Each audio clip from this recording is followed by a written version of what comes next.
Hi, my name is Amanda, and I'm going to be teaching you how to paint. Now, I know some of you have never painted, and some of you have some experience, but for those who have never painted ever, we're going to start with the very basics of what you need so you know what to go buy and you know how to get started. So, I use cheap brushes because until I get better at painting, I tend to abuse my brushes. I'm rough on them on the canvas. I'll use them to scrub the paint in. I accidentally sometimes leave paint on them and then they dry and they're ruined. So you want to take good care of your brushes. I try, but I'm not perfect. So I got these from Blick. You see real value. These are natural bristles and they give more texture. And these are, synthetic nylon and they will give you a smoother, silkier finish. And as you can see, I have, a 1 inch, that's probably half an inch, and then, some little ones. So you can do detail work, or, if you have a big brush, you can cover more of your surface faster.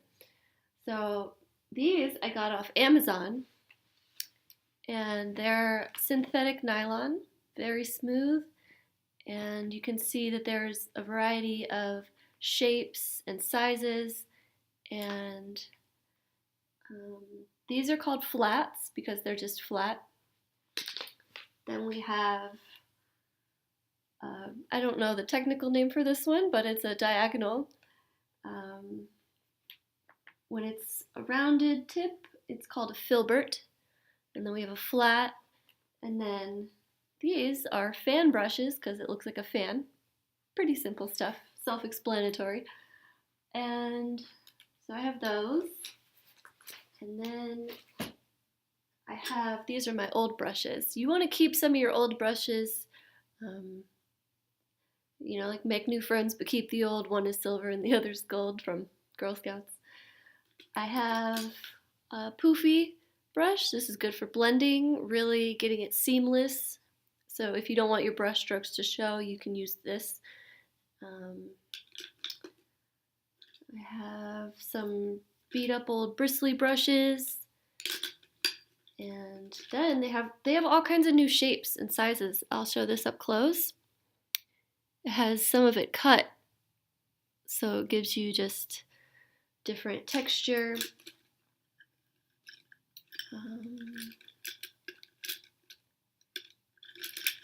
I have another one like that. This one, it's actually cut all the way through. You can use this to make leaves or whatever you feel like doing, really. It's totally up to you. And then one more I have that I really like is this one. As you can see, it's like a little, you get two brushes in one, kinda. That's good for making leaves or flowers on a bush or detail stuff. I also use it for creating waves in the ocean when I do beach paintings. So, these are just what I use. Whenever you go to pick out your own supplies, just pick out what you like. Like if a brush interests you, if you like the way it feels, get it. You can use it for whatever you want in the world. Art is completely free. Don't limit yourself. Just go for it. Jump all the way in. Also, for painting, I cleaned off an old mascara wand. It's kind of fuzzy, but you can use this to make tree branches or whatever you want. And then I have, these are palette knives. So as you can see, I have a couple different shapes. I don't really use them that much in painting, but some people do, and you can make entire paintings out of only knives. It's called knife painting. I mostly use them to mix my paint, but you can, use it and build up the paint really thickly. It's called impasto, and you can like sculpt the paint onto your canvas. So it's pretty fun too. And then they have pretty sharp edges, so you can also scrape the paint off. This is already dry paint. But yeah, and you can get these off Amazon. They're not expensive. And yeah, okay, so moving on. You also can use natural sponges or even fake sponges like for the kitchen.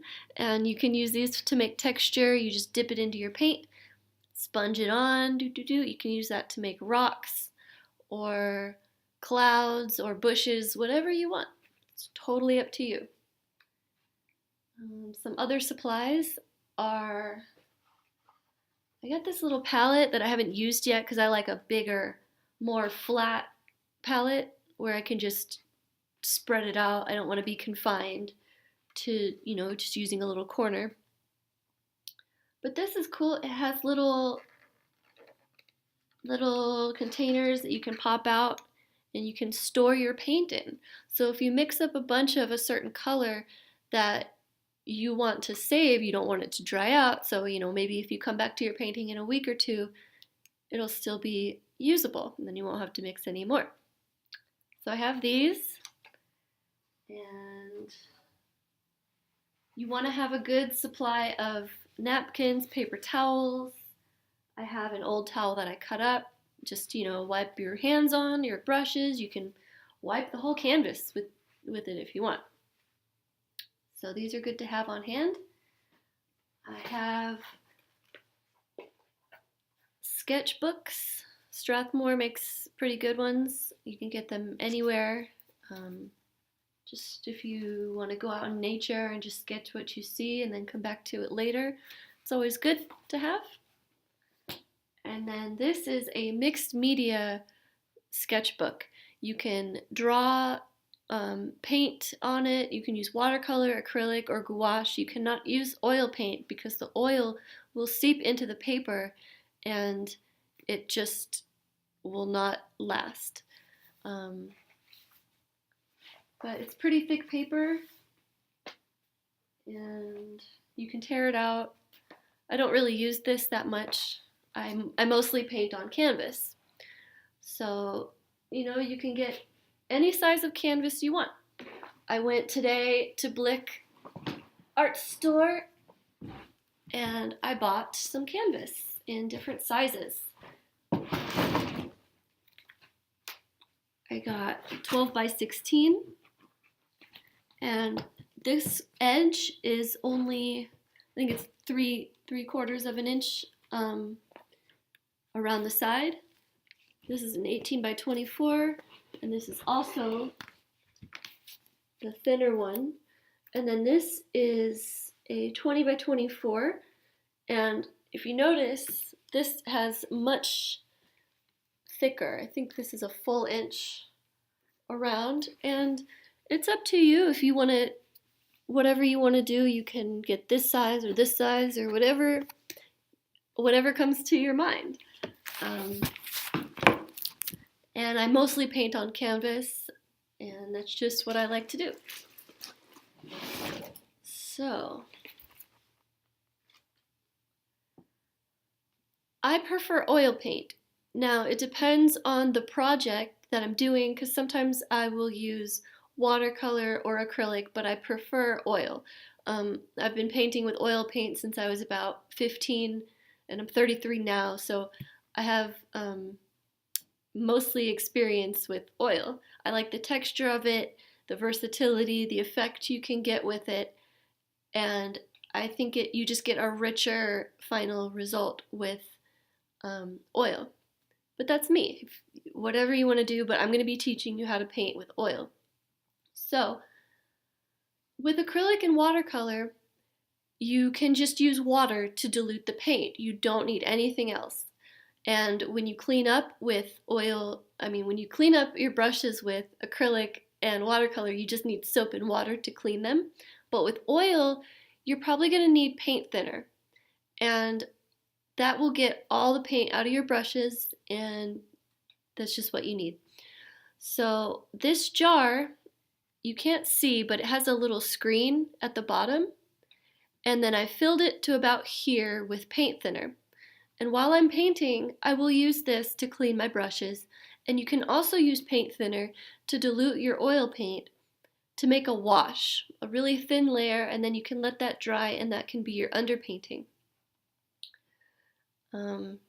But when you paint, you want to keep this closed as much as possible, and you also want to keep a window open for maximum ventilation. You don't want to be breathing this stuff in. And since it has the screen on the bottom, you'll just take your brushes and scrub it gently across the top of it, and that will loosen the paint. Now, when you're done painting for the day, you need to clean your brushes with this, and then you'll need to also go over to your sink and use dish soap and warm water to wash the rest of the paint off of your brushes, and then dry them and let them dry overnight, and they'll be good. So we have that, and I just picked these up. These are mediums, and you can say mediums or media, but these you mix with your paint to create different effects. This is a matte oil varnish, which means that when you mix it with your oil paint, it will give it a nice flat, non-shiny finish. And I'm going to play around with this. I've never used it. Very excited. Okay, and then this is a gloss oil varnish. Now, when you paint with oils, it kind of already has a glossier finish. And when you mix oil paint with more oil to dilute it, you will also get a glossy finish. But this, I just wanted to play around with and see how much glossier I could get it, because sometimes I paint the ocean and I want my oceans to look wet, like water. So I look forward to using these. They're about $10 each at Blick or Michael's. Very excited about these.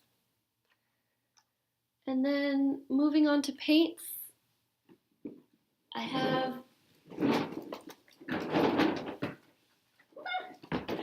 my box of paints here. I went and I bought a bunch more today because Blick has a 20% off sale for a few more days.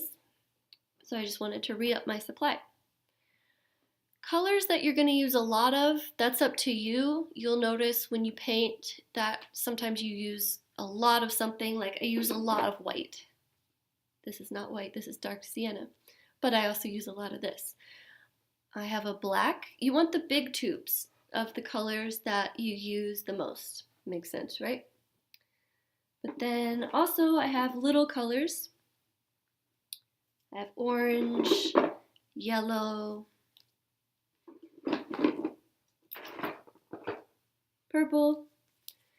And I'm going to tell you the difference when you're buying your paints. If you see something that says hue on it, that's going to be a more diluted paint. It's still good quality, and sometimes you will want a more sheer paint compared to another one. But if it does not say hue, if it just says this, then it's pure concentrated pigment. These are more expensive than the hue shades, but you will also use less of them. So, like I said, it's up to you. Play around with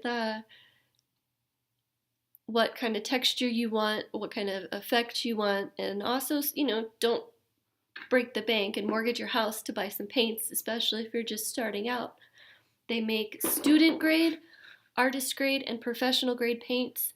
I use artist and professional grade because student, I just don't like the quality, and I want my art to look the best that it can look. So I have my paints, I have my brushes all set up here, and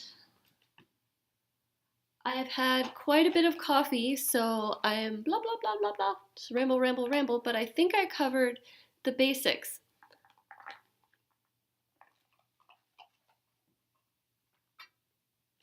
Bob Ross has been a huge inspiration to me. I've watched his videos, sometimes watch them over and over, and he's a really good teacher, and I've always wanted to be an art teacher, so he inspires me, and now I get to share with you guys what I know and what I've learned in my life and what I've also learned from Bob Ross. So we have this, it's Bob Ross Liquid White, and it's a very thin, very oily paint. And I will use this today during this lesson. I'll show you how to use this. And it just, if you put it on your canvas as a primer, it'll make everything like smoother. You'll be able to blend a lot easier as opposed to painting on a dry canvas. I don't always use this, but for the next couple paintings, I think I'll try. This stuff takes forever to dry, which is good for oil paint because you can let it sit overnight and it won't dry, and then you can come back to it and you can just start where you left off. So, yeah. And I guess that will finish up this first introductory video, and I'm going to open up my stuff and then I will start a new video. So I hope you enjoyed this and get ready for this one. Okay, thank you.